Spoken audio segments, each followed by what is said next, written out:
Na verdade, a gente vai retomar um assunto que o ano passado a gente abordou em pequenos vídeos, né? Começamos falando do que é tafonomia e, na sequência, abordamos, entre outros temas, os melhores fósseis, o que são os melhores fósseis. Né? E quando se fala em melhores fósseis, professor, a gente logo é remetido a tipos de fossilização. Né? Quais são os tipos de fossilização, os principais, ou digamos assim, de forma bem objetiva, os tipos que a gente pode abordar ao longo dessa live para entender como se formam os melhores fósseis?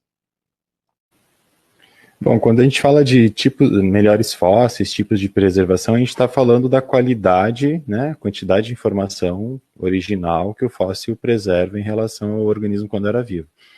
Então, tem dois grandes grupos, né, tem os restos e os vestígios. Restos é quando tem alguma parte do organismo original, alguma matéria, algum material, algum composto químico original do organismo, por exemplo, tipo mais fácil de explicar são os ossos, né? Então, ossos são restos do organismo quando era vivo, e esses ossos às vezes podem estar modificados, mas são partes originais do organismo. Os vestígios é quando a gente não tem mais nada original do organismo, mas tem algum tipo de informação. Por exemplo, uma impressão, uma folha, né? Folhas vegetais frequentemente preservam na forma de uma impressão.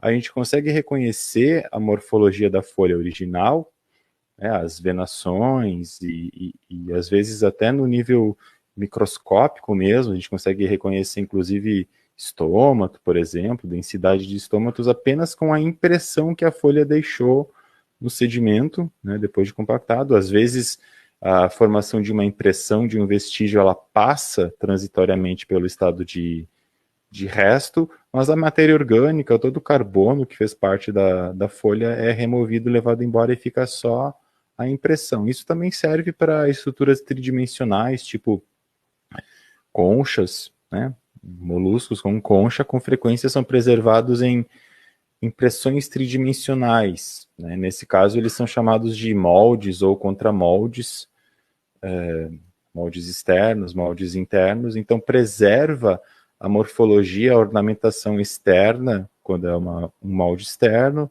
preserva a morfologia interna, quando é um molde interno, e às vezes eu tenho uma completa substituição por sedimento daquela estrutura tridimensional que poderia ser a concha, e nesse caso eu tenho um contramolde, né, como se fosse uma réplica formada por sedimento, da mesma forma como a gente faz réplicas em gesso, por exemplo.